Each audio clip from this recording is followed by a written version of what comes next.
Halo Sobat Noba, DTTH Dunia Seribu Besar episode 121 sudah rilis nih. Tanpa banyak basa-basi, yuk langsung saja kita lanjutkan kisah serunya. Di episode sebelumnya, Xiaoyan berhasil memenangkan perebutan cairan roh pengusir hantu di pasar obat. Namun hal itu membuatnya bersinggungan dengan pangeran ketiga Xuanmu yang diam-diam berniat mencelakai Mu Yingying. Malamnya, Xiaoyan menemukan gulungan kuno berisi formasi belenggu tali abadi yang membutuhkan kekuatan mental tingkat tinggi untuk dikuasai. Saat dia mencoba memahami formasi itu, seorang pembunuh berjubah hitam menyusup ke kamar Mu Yingying, jelas dikirim oleh pihak kerajaan. Xiaoyan berusaha menahan, namun kekuatan musuh terlalu besar hingga Zulau turun tangan. Dengan kekuatan setingkat setengah dosian, Zulau membunuh penyusup tersebut, sekaligus memberi peringatan kepada pihak kerajaan. Di tempat lain, pangeran ketiga Xuanmu yang mengetahui kegagalan bawahannya terperanjat, menyadari bahwa rencananya telah digagalkan dan pihak yang dihadapinya jauh lebih berbahaya dari perkiraannya. Kemarahan memuncak di dalam hati Xuanmu. Keparat, apa yang sebenarnya terjadi? Ye Gui jelas seorang ahli setingkat Dodi bintang 7. Bagaimana mungkin dia bisa terbunuh? Apalagi lawannya hanya seorang perempuan dengan kekuatan Dodi bintang 5. Hal itu jelas mustahil, ucap Xuanmu dengan suara berat. Wajahnya dipenuhi keterkejutan yang sulit dipercaya. Berusaha menenangkan dirinya, Xuanmu perlahan berdiri, melangkah menuju jendela, lalu mendorongnya terbuka. Begitu pandangan menembus keluar, dia segera mendapati beberapa sosok berdiri di langit malam. Suara berat bercampur ejekan pun terdengar. Aku mengira siapa yang membuat keributan ini. Rupanya engkau, Zulau, si tua bangka. Sosok yang muncul adalah seorang pria bertubuh tinggi besar, dengan otot-otot menonjol bagaikan pahatan batu. Tampak sebagai sosok dengan kekuatan fisik tiada tara. Dia bukan lain adalah Huang Chuan, salah satu dari 5 tetua istana gurun kuno. Seorang ahli dengan kekuatan sebanding dengan Dodi bintang 7 puncak. Istana gurun kuno dikenal berbeda dengan sekte-sekte lain. Mereka tidak mengandalkan metode pengolahan doki, melainkan menempuh jalur pemurnian tubuh. Mengandalkan kekuatan fisik murni, mereka terkenal di seluruh negeri. Karena keunikan ini, walaupun berbeda jalur, tidak ada satupun yang berani memandang rendah mereka. Sujin meliriknya sekilas sambil berkata, Huang Chuan, tidak kusangka engkau juga hadir. Huang Chuan membalas, siapa yang menduga kamu bahkan menyentuh ambang batas menuju dosian? Hal itu sungguh membuat kami iri. Huang Chuan menghela nafas kagum. Bagi mereka yang menekuni jalur pemurnian tubuh, melangkah menuju tingkatan baru selalu jauh lebih sulit dibandingkan jalur doki. Karena itu, keberhasilan Zulau amat mengejutkan Huang Chuan. Huang Chuan bertanya kembali dengan rasa penasaran. Tadi, apa yang sebenarnya terjadi? Zulau menatap ke arah tertentu sebelum menjawab. Tidak ada yang penting, hanya seekor anjing liar yang kuhabisi. Namun seketika, suara lain bergema dari angkasa. Bukankah ini Sujin yang terhormat? Aku ingin tahu apa yang sebenarnya terjadi barusan. Sosok yang muncul berikutnya adalah Raja Xuanling, penguasa kerajaan Xuanling. Menyadari adanya insiden besar, ia tidak punya pilihan selain turun tangan sendiri agar ketertiban tetap terjaga. Dengan nada datar, Sujin menjawab sambil tersenyum tipis. Seseorang berusaha membunuh muridku dari pavilion Fengxiang, jadi aku membunuhnya tanpa sengaja. Raja Xuanling membalas dengan senyum tipis, meski ketidakpuasan sempat melintas di wajahnya. Kalau begitu, memang pantas baginya menerima hukuman. Namun dalam hati, dia justru bergolak. Dari tubuh Zulau, dia samar-samar merasakan kekuatan yang amat tersembunyi. Aura hidup dan mati yang saling berpadu. Tatapannya beralih ke arah sosok tubuh yang tergeletak di dalam kawah besar di tanah. Alisnya mengernyit. Itu, bukankah pengawal pribadi Xuanmu? Walau terkejut, dia cepat menekan kegelisahannya dan berkata, kalau begitu, jika semua sudah beres, sebaiknya kalian segera kembali. Besok lelangan akan resmi dimulai. Zulau melambaikan tangannya. Baiklah, kalian bubarlah. Setelah itu, tubuhnya lenyap dari langit malam dan kembali ke penginapan. Xiaoyan segera menghampiri gurunya. Guru, apakah kau baik-baik saja? Zulau mengangguk ringan. Aku tidak apa-apa. Kalian pergilah beristirahat. Xiaoyan dan Mu Yingying membalas serentak. Baik. Di angkasa, Raja Xuanling memungut tubuh yang hancur berantakan itu, lalu berbalik menuju istana. Begitu tiba, dia segera memerintahkan dengan suara berat. Pengawal, panggil Xuanmu kembali. Amarah membara di dalam hatinya. Keparat, Sulau, siapa sangka engkau sudah menembus ke tingkat setengah Dosian. Pasukan Solomon yang mengepungnya kemungkinan besar tidak akan ada yang kembali hidup-hidup. Namun itu lebih baik. Semakin banyak mereka mati, semakin mudah bagiku menguasai Suan Santian. Di tengah tawa rendahnya, suara lembut dan berwibawa memasuki ruangan. Ayah, kau memanggilku. Raja Suanling menoleh, memandang putranya. Suanmu, ceritakan padaku, apa sebenarnya yang terjadi hari ini? Suanmu menghela nafas panjang sebelum menjelaskan. Di pasar obat, aku bertemu dengan seorang murid dari Pavilion Fengxiang. Dari tubuhnya, aku merasakan aura yang amat akrab, sehingga aku berniat membawanya untuk diselidiki lebih lanjut. Namun di luar dugaan, segalanya berujung pada bencana seperti ini. Tatapannya beralih kepada tubuh Ye Gui. Wajahnya masih tidak percaya. Mustahil, Ye Gui adalah seorang dodi bintang 7 puncak. Bagaimana mungkin terbunuh secepat itu? Raja Suanling menatapnya tajam. Tidak perlu menebak, itu jelas ulah Sulau. Sepertinya ia ingin memberi kita peringatan, karena sebelumnya kita berusaha membunuh muridnya di kolam Suanling. Kini dia membalas dengan cara ini. Wajah Suanmu mengeras. Kalau begitu, Pavilion Fengxiang jelas tidak bisa dibiarkan. Ayah, sepertinya rencana pemutusan hubungan harus dipercepat. Nada dingin Raja Suanling terdengar. Tunggu hingga aku kembali dari gurun kematian. Saat itu tiba, rencana dapat segera dijalankan. Suanmu menunduk penuh hormat. Semoga ayahanda meraih kemenangan. Namun di balik senyum ayahnya, terselip kilatan tajam penuh perhitungan. Suanmu, semoga engkau tidak lagi membuat kesalahan. Jika itu terjadi, sekalipun putraku, aku tidak akan segan. Pandangan Raja Suanling kemudian berubah jauh. Kita harus tetap rendah hati untuk saat ini. Meski kekuatan kita meningkat pesat, semuanya berasal dari kerjasama dengan klan Hun. Solomon hanyalah batu loncatan. Jika aku berhasil menembus Dosian, seluruh Suan Santian akan tunduk di bawah satu kekuasaan. Tawa besarnya menggema di aula istana.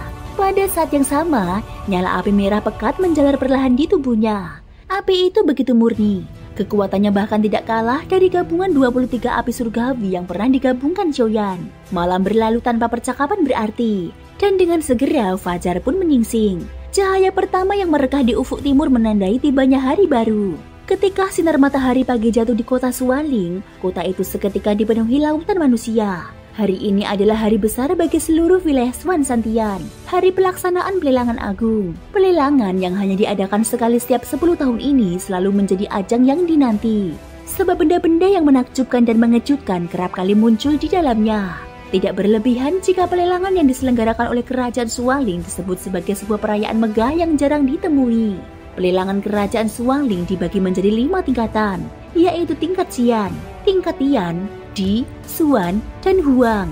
Pelelangan tingkat Xian hanya dapat dimasuki oleh para pemimpin besar dari berbagai kekuatan, atau setidaknya anggota inti mereka. Tidak diragukan lagi, ini adalah arena pelelangan paling megah yang dimiliki kerajaan Suanling. Banyak harta karun serta benda langka yang legendaris tersebar ke dunia dari tempat ini. Tingkat di bawahnya adalah pelelangan Tian. Mereka yang dapat masuk ke tingkat ini umumnya adalah tokoh-tokoh berpengaruh. Walau tidak sebesar tingkat Xian, benda-benda yang dilelang di sini juga seringkali sangat bernilai. Berikutnya adalah tingkat Di, yang biasanya dipenuhi kelompok tentara bayaran. Barang-barang yang dilelang lebih banyak berupa obat penyembuhan dan benda aneh lainnya. Sedangkan pelelangan tingkat Suan dan Huang dibuka sepanjang hari dan lebih mudah diakses oleh masyarakat umum. Pada pagi itu, Xiaoyan melangkah keluar dari kamarnya. Saat melewati kamar Mu Yingying, dia mengetuk pintu dengan ringan. Hatinya masih menyimpan rasa perhatian setelah peristiwa yang terjadi semalam.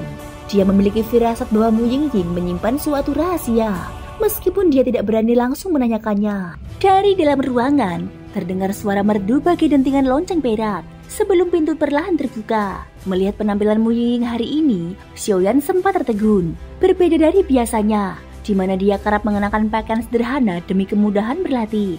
Kini dia tampak anggun, rambutnya ditata rapi dengan hiasan sepasang tusuk rambut perak. Wajahnya berseri dengan kecantikan yang segar, bibir mungilnya tampak berkilau, dan pundaknya yang indah sempat terlihat samar.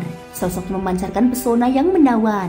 Xiaoyan tidak mampu menahan diri untuk berbisik dalam hati betapa mempesona penampilannya hari ini. Namun, sebelum dia sempat berkomentar lebih jauh, Mu Yingying segera menyampirkan mantel lebar di tubuhnya, menutupi bahu serta tubuhnya yang sempat terbuka. Xiaoyan hanya bisa batuk ringan, lalu menemaninya turun ke lantai 1. Di sana, mereka sudah ditunggu oleh Zulau dan Mufeng.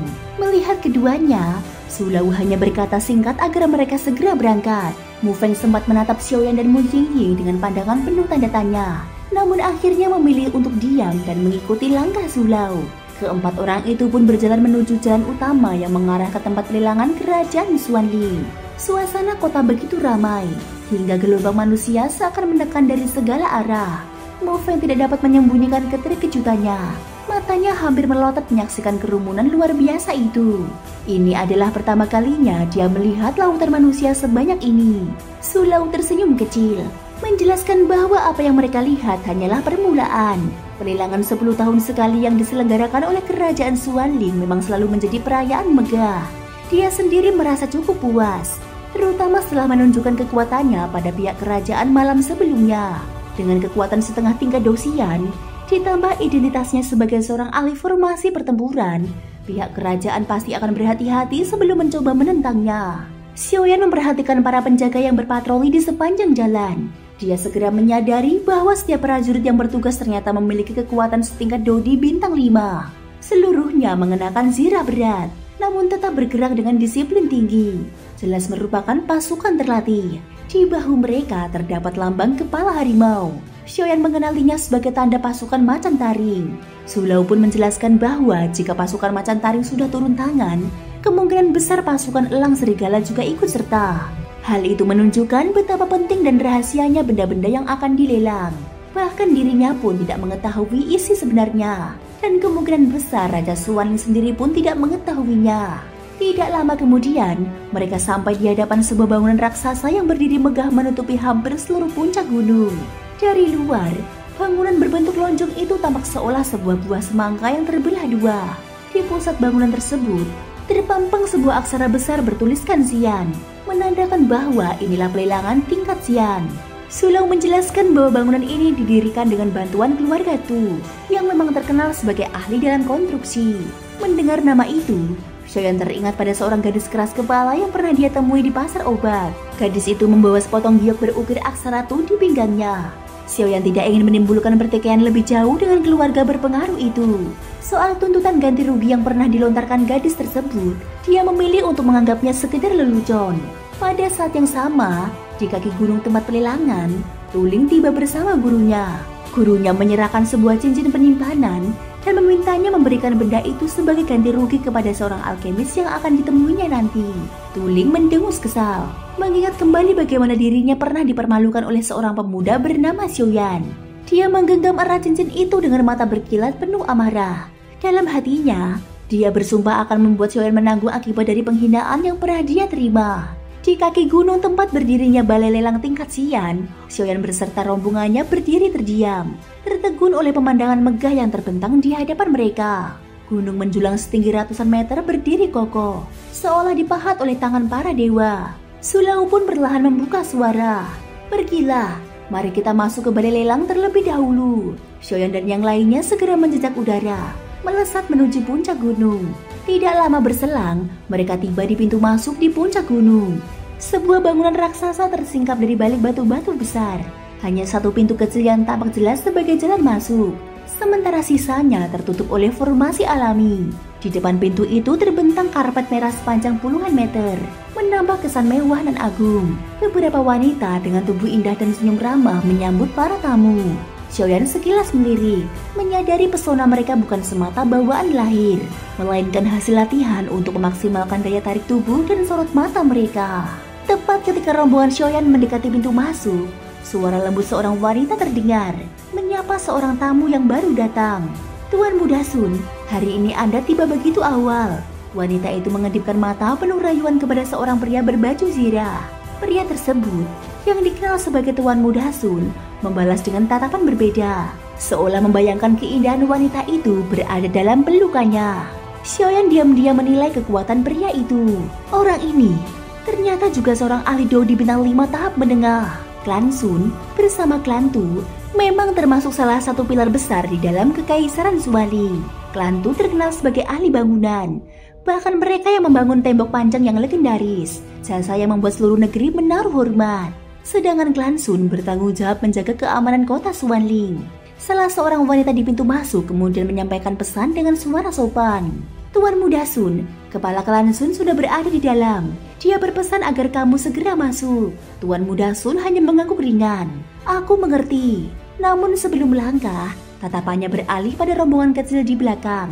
3 pria dan 1 wanita. Yang paling menarik perhatian matanya tentu saja sang wanita. Kecantikan wajah, lengkung tubuh, serta bulu mata panjangnya membuat hatinya bergetar. Bahkan dirinya yang sudah terbiasa bermain dengan banyak wanita pun seketika terpesona. Merasa terganggu oleh tatapan itu, Mu Yiying berdehem lembut, berusaha mengingatkan. Xiaoyan yang sejak awal telah menyadari hanya diam, mengingat tempat ini bukanlah tempat yang pantas untuk membuat keributan. Dengan suara yang mengandung senyum, Tuan Muda Sun pun membuka mulut. Katakan padaku, dari kekuatan mana nona bergaun biru itu berasal? Pertanyaan mendadak itu membuat wanita penyambut menjadi canggung. Tidak tahu harus menjawab apa. Mereka hanya bertugas menyambut para tamu, bukan mengetahui latar belakang para tokoh besar yang hadir. Wajah Tuan Muda Sun berubah masam, nadanya menajam. Bagaimana? Bahkan nama besar Sun Xiang pun tidak dihargai. Wanita itu tergagap ketakutan. Tidak, hamba tidak berani. Hanya saja, hal ini memang tidak pernah dijelaskan kepada kami. Namun amarah Tuan Muda Sun kian memuncak. Berani menyinggungku, apa kau tidak takut mati? Dengan satu gerakan kasar, dia mengangkat tangan, hendak menampar wajah wanita itu. Serangan seorang Dodi bintang 5 menengah, jika benar-benar mendarat, pasti akan berakibat fatal. Namun tiba-tiba, suara lantang menggema. Sun Xiang, kau berani menindas seorang wanita lemah. Apa tidak malu jika kabar ini tersebar? Bersamaan dengan itu, seorang wanita cantik berwajah cerdas dan penuh vitalitas muncul, menangkis serangan tersebut. Wanita penyambut itu segera membungkuk lega. Terima kasih Nona Tuling. Sun Xiang mendengus dingin. Wajahnya suram. Tuling, jangan ikut campur urusan ini. Kalau tidak, wanita itu menatap balik tanpa gentar. Kalau tidak bagaimana? Sun Xiang terdiam sejenak, lalu meludah sinis. Malas berdebat denganmu. Aku pergi. Dengan langkah angkuh, dia pun melangkah masuk ke dalam balai lelang. Setelah memastikan wanita penyambut tidak terluka, Tuling berbalik mendekati Xiaoyan. Senyum samar menghias wajahnya ketika dia mengeluarkan sebuah cincin penyimpanan sederhana dan menyerahkannya. Ini Xiaoyan, anggap saja sebagai ganti kerugian karena ulah tadi. Xiaoyan menggelengkan kepalanya. Terima kasih atas niat baik Nona Tu. Tetapi insiden tadi hanya sebuah kesalahpahaman. Tidak perlu sampai demikian. Meski sempat berkesan keras kepala, sikap Tuling kali ini benar-benar meninggalkan kesan berbeda bagi Xiaoyan. Namun Tuling tetap menatap tegas. Terimalah, lagi pula sebelumnya memang kesalahanku. Xiaoyan akhirnya menerima cincin itu tanpa banyak kata. Dengan kekuatan persepsinya, dia mengetahui bahwa di dalamnya tersimpan beberapa pil tingkat kaisar. Nilai benda itu tidaklah kecil. Namun bagi keluarga Tu, jumlah tersebut tidak ada artinya. Tuling lalu melanjutkan dengan suara rendah. Barusan itu adalah Sun Xiang, putra keluarga Sun. Konon, meski masih muda, dia sudah mencapai tingkat Dodi bintang 5 menengah. Dan kini bahkan berambisi menggantikan ayahnya sebagai kepala keluarga. Thank you guys sudah mendengarkan ceritaku di episode kali ini sampai akhir. Ikutin terus kelanjutan episode berikutnya ya. Terima kasih buat kalian semua yang udah subscribe, like, dan komennya. Semoga hari kalian menyenangkan. Sampai jumpa dan bye-bye.